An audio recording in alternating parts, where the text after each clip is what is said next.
everyone, this is Kandace and Sher with Processing Trauma Out Loud. If you are watching the last 3 episodes, Sher and I have on the same clothes because we're doing 4 episodes in the same day. And Sher and I have never done 4 episodes on the same day. So if we get a little, loopy, it's because we're talking a lot. Sher, last week you opened up your heart, you found your words to share a very vulnerable story based on a question about desire. And today, I'm just going to be answering that same question with a kind of similar story. But do you want to just go ahead and bring that question to the listeners again? But before you do that, how are you feeling about publishing that last episode, which we haven't technically done yet, but Yeah. yeah. And thank you. I felt like I did want to say a few words. Before we hit record last week, we talked about what I wanted to bring. And I feel like I want our listeners to know that we are very intentional about what we talk about on the podcast. Mhm.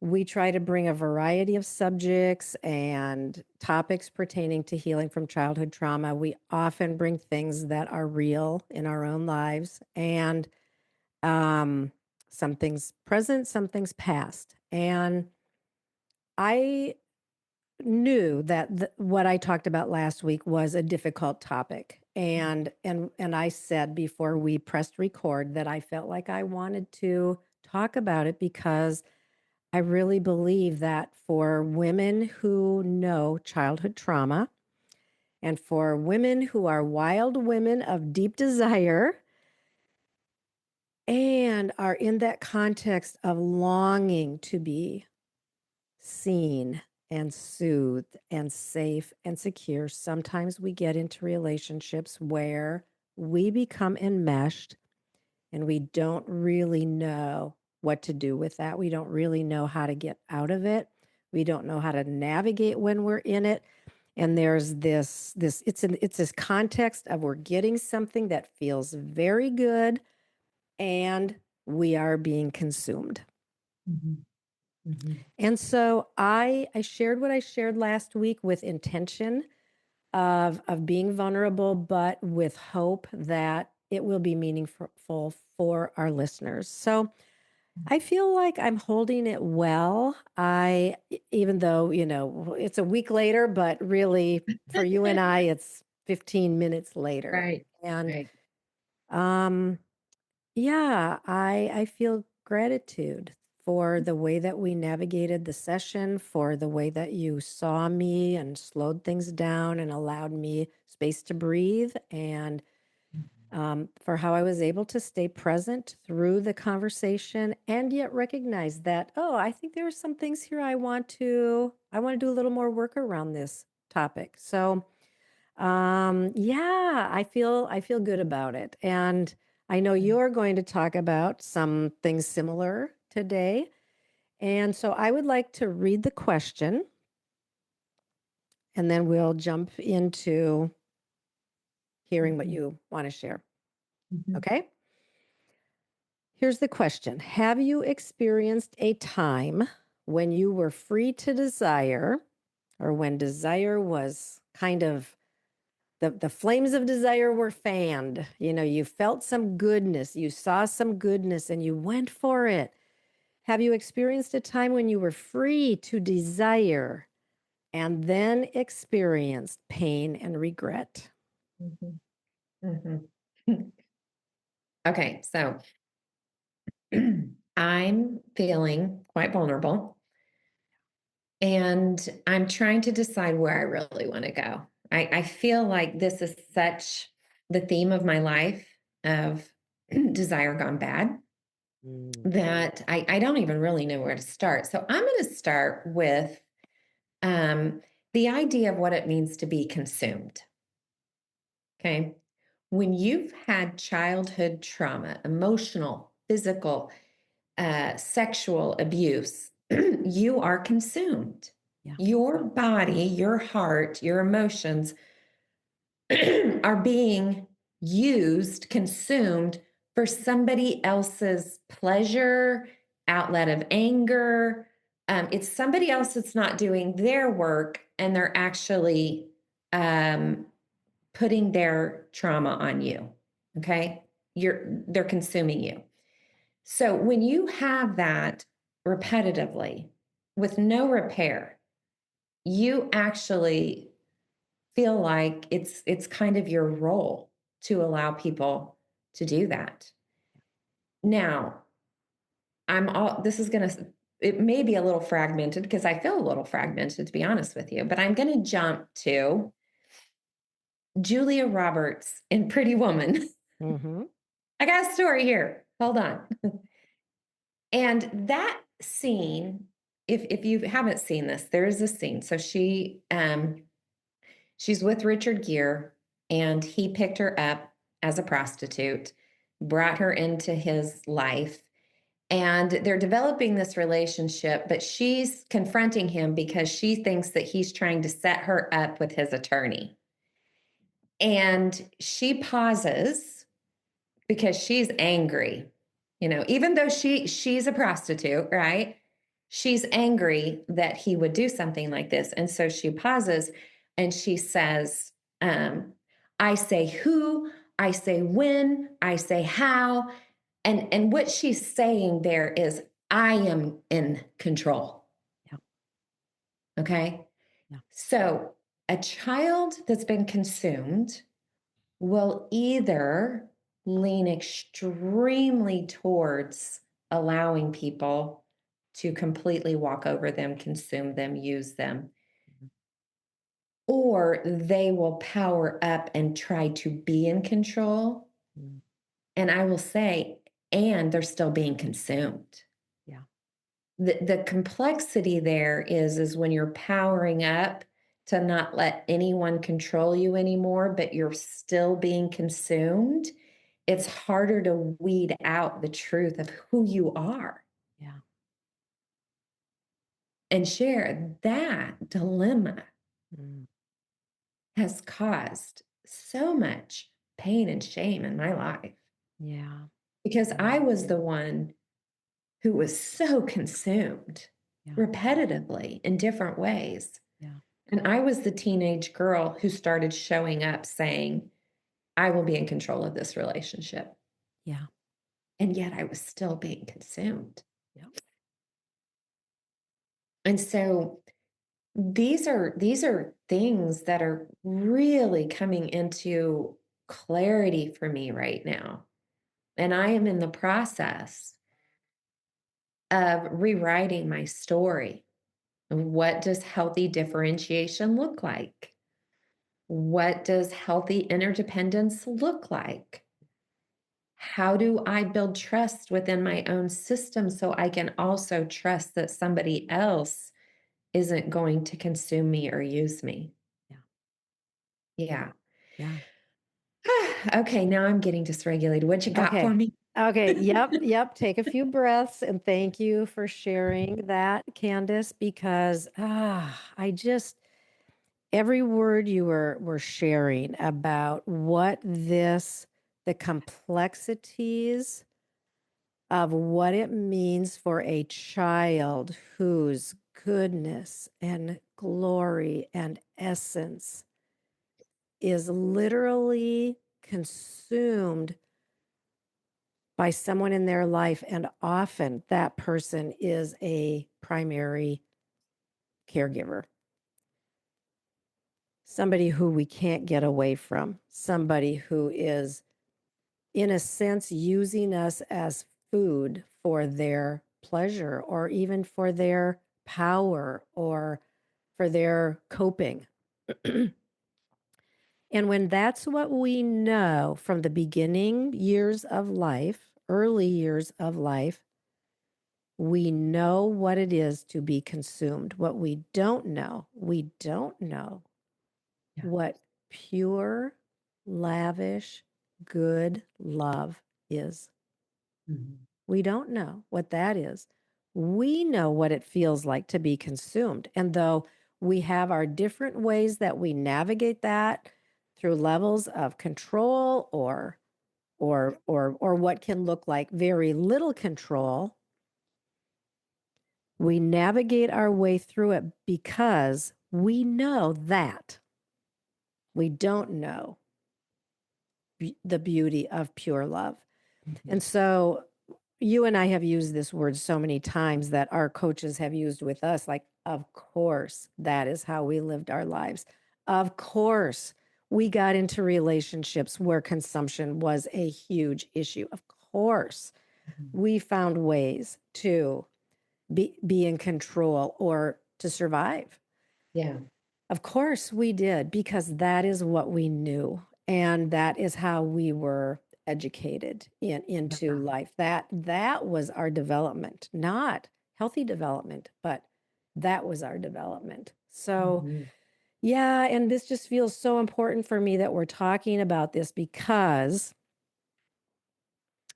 can we say that everyone who has childhood trauma probably knows this dynamic of enmeshment in relationships or consumption, triangulation, all of these different dynamics, manipulation that get us into relationships where we are so hungry for crumbs that we allow harm to come to our body or soul or spirit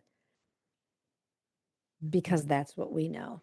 That's the only way that we know that we can get Mhm. pieces, fragments of goodness. Yeah, I'm as I'm listening to you, I'm thinking about how IFS entered into our lives and how it has helped me to further understand my parts of, Yeah, that exile part, that little girl who felt so alone and so abandoned and so afraid, yeah, and then developed the protector part that is a strong firefighter part. And so when she shows up in that protector part, what's really underneath that is a little girl who's saying, "Please protect me. Please protect me. Please don't hurt me."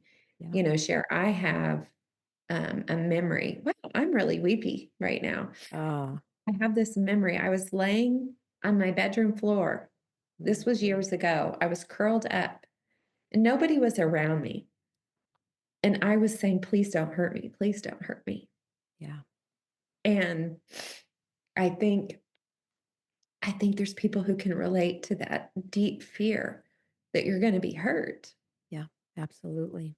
And and so, getting into these healing communities of people who understand that and that can literally lay by that little girl that was coming out on me on the floor Yeah, and bring safety and security and kindness and gentleness yeah, has been life-changing. yeah.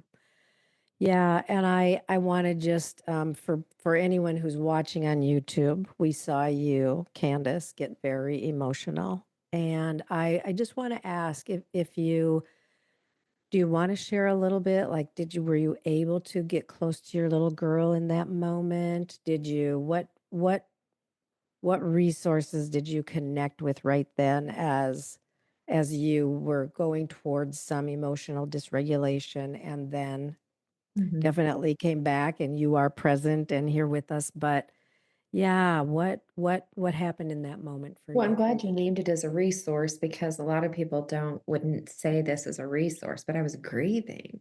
Yeah. Grief is a resource. Mhm. Yeah. And, I went into the sadness of the effects of childhood trauma being consumed as a little Yeah. girl. And so I shed tears for her. Mhm. And I honor those tears of grief, Yeah. uh, which is safer than me than blowing shit up. Because she can get angry too. You Yeah. just saw her get sad. Yeah.